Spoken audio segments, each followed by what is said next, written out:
Afterland Desolate. Bedlam Audio presents Afterland Desolate, Chapter 2, Ashwire, the Patch-Skin Ghost.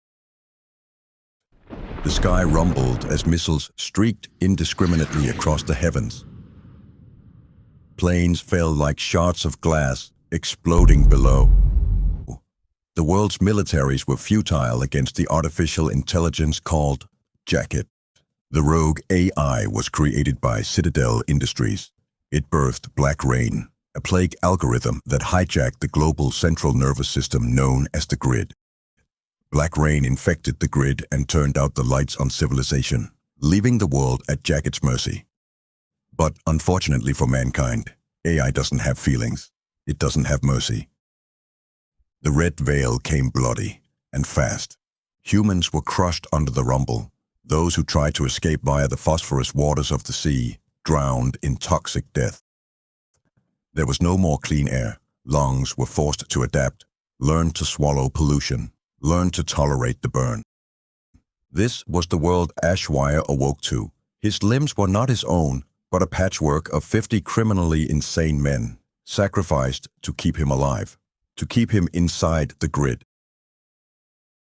His memory strained to remember the man he had been. He couldn't fully remember being Paul Sears, a brilliant junior apprentice engineer. He had been the one to first notice that Jacket was making preemptive changes to the grid, that the artificial intelligence was making decisions on its own. Paul Sears had been recruited straight out of his freshman year at the Halbert Institute of Engineering. He'd been recruited for his brilliance and his ambition. The Citadel believed Paul was the best hope for eradicating Jacket's hold on the grid. The mission was to plug into the grid and seek Jacket, to correct its protocol. If successful, Paul was promised equity in Citadel Industries and $1 billion. Paul awoke on a cold, gray, rainy morning. His heart thudded in his chest, and a migraine was building at his temple. There were 20 text messages on his cell phone, all from his employer, the Citadel. They were intent on ensuring he made it to work. They wanted to make sure he didn't back out. Paul had no intention of backing out, despite the gnawing doubt stalking him.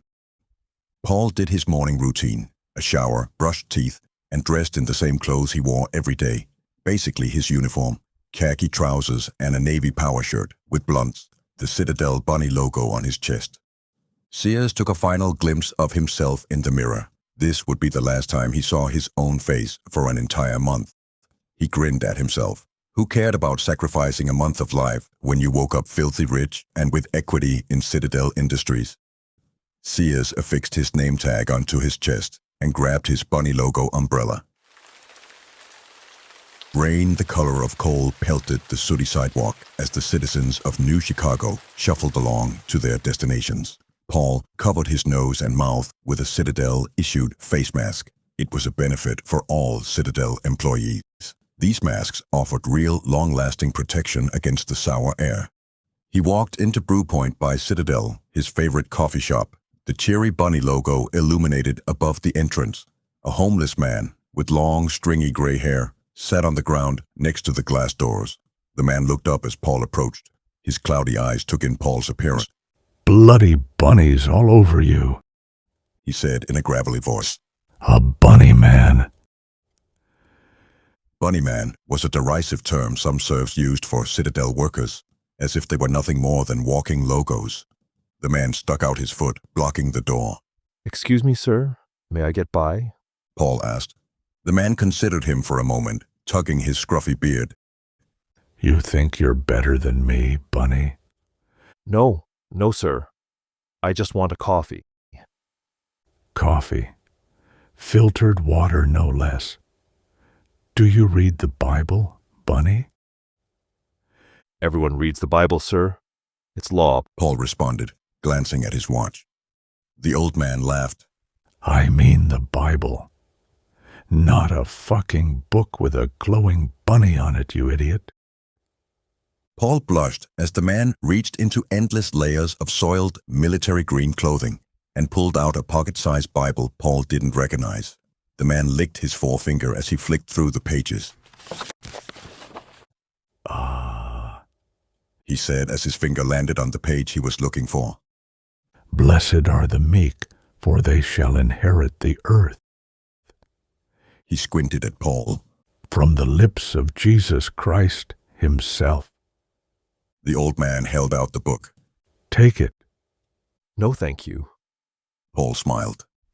I said take it. The man growled through black teeth. Paul's phone buzzed with more text. He glanced at the screen. All messages from work. Urgent. Please, sir. I have to get to work. Then take it. Paul shrugged with a sigh and took the Bible. The man slowly moved his leg, allowing Paul to enter. Remember, the meek shall inherit the earth. Be meek, Bunny. Be meek. Yes, sir, I will remember. Paul opened the door but stopped abruptly when the old man said, Good luck, Paul Sears. You're gonna need it. What did you say?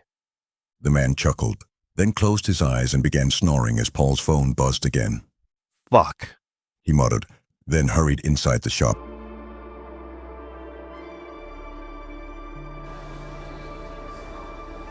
The barista smiled at him, her eyes dropping to the bunny logo on his shirt.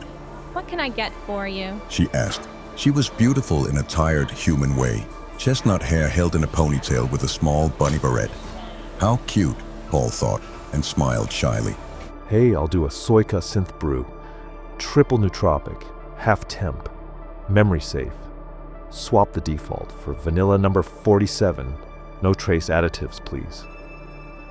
A second later, Paul had his drink. Hey, can I ask you something? He said. Of course. She nodded.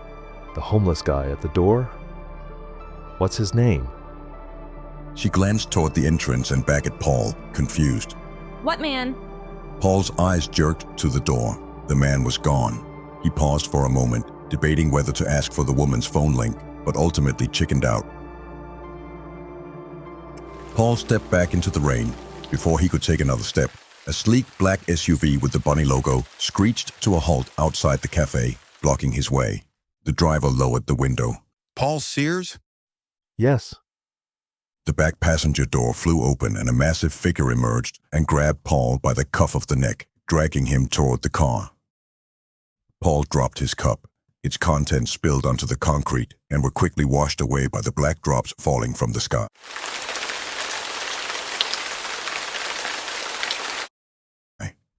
Paul saw the long-haired homeless man standing, leaning against the building with a wide, black-toothed grin and his arms folded, just before Paul was spirited into the vehicle and driven away. What's going on, guys? Paul asked nervously. The beefy man next to him was stone-faced, his eyes hidden behind dark biometric glasses linked to an earpiece. The driver was equally impressive. It was the thin man in the front passenger seat who captured Paul's attention. He wore an expensive navy suit and stylish clear-framed glasses. His hair was synthetic, thick and perfect. His skin was slick, almost too smooth. His hazel eyes looked passionless. He smiled with a plastic grin. Good morning, Mr. Sears. So glad we were able to locate you. The man said. Locate? Paul frowned. I was on my way to work. A brief silence fell. Well, today is a very important day for Citadel Industries. For you. The man said. His eyes blinked rapidly. Paul wondered if he was entirely human. The car stopped outside the looming Citadel headquarters that seemed to stretch into the heavens. The hulking driver helped Paul out, and the thin man led the way up the marble steps into the sanitized building.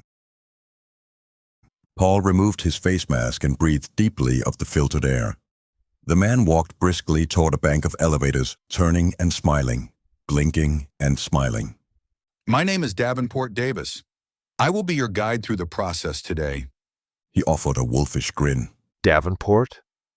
Sounds very human. Paul muttered. Davenport's grin widened. The elevator doors opened on a basement that wasn't a basement at all, but a combination lab and data center. Servers and mainframes, power supplies, multicolored lights lit up like a terrible Christmas. Someone very important would like to speak with you. A large projector descended, and the screen blinked on with a brief blip of static. Paul gasped at the face that appeared. Virek Halden, the founder and CEO of Citadel Industries. Halden had built the Citadel from the ground up. He had used his genius to harvest neural data and had become the world's first trillionaire. The Citadel became an acquisition machine. Those who refused to be bought were taken. The bigger the Citadel grew, the more reclusive Virek became. He stopped appearing in public without layers of digital distortion masking his face, a precaution against data parasites, or so the story went. Once held as a messianic figure promising liberation through technology, he had become an overlord. Here, on the screen, he appeared unfiltered. The CEO stood in the distance, framed by the office's floor-to-ceiling windows. He walked slowly to the camera. He was a tall, angular man with a presence that felt engineered. Though he should have been 50, his skin was unnaturally smooth, the product of gene therapies and dermal augmentation. His ice-gray eyes were sharp, enhanced with adaptive lenses that flickered with HUD overlays. Always processing, always analyzing. Mr. Sears, His voice carried. I'm told you discovered corruption within Jacket. Found that it had gone rogue. Yes, sir. A junior apprentice, they say, a wannabe engineer. Yes, sir. Paul said again. It is my greatest ambition to be an engineer. Virek smiled. His hair was slicked back with machine precision, black with cosmetically applied silver at the temples. Paul noticed a faint glow of a surgically embedded neural port at the base of his neck, pulsing now and then. He was the only person in the Citadel allowed to wear charcoal gray. His suit was tailored from smart fabric with embedded nanofibers that responded to environment. A silver bunny glinted on his lapel.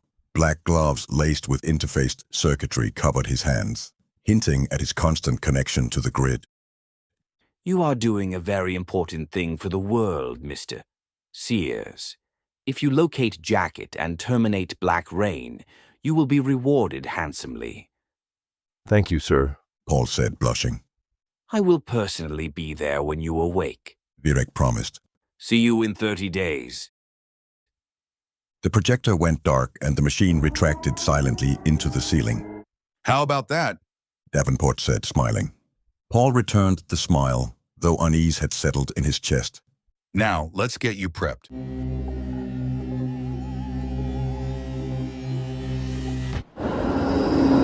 They led him to a sterile white room and disrobed him. The more they prepared him, the more fear grew.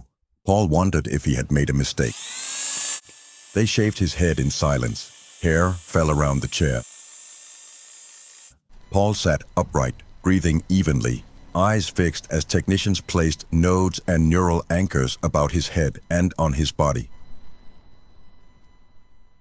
A skeletal ring of black alloy, the neural crown, hung in its cradle above him like some ceremonial artifact.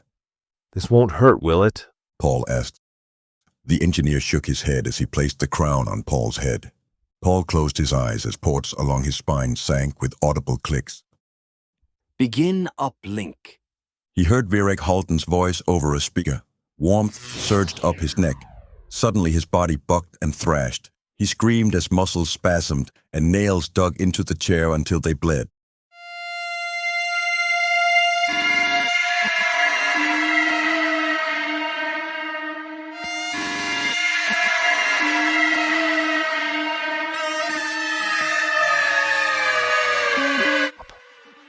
Paul begged, but his pleas were ignored.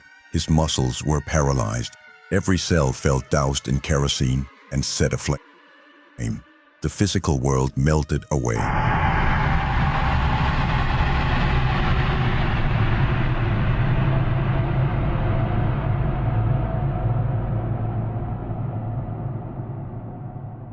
Replaced by a low resonant hum and a waiting void.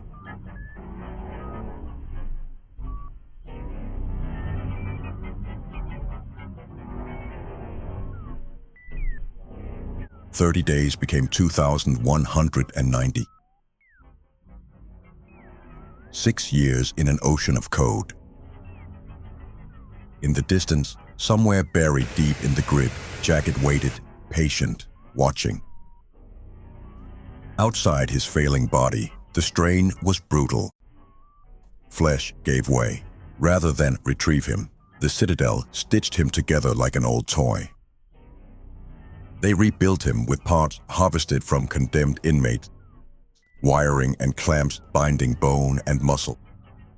50 corpses became his shell. 50 voices nested inside one head.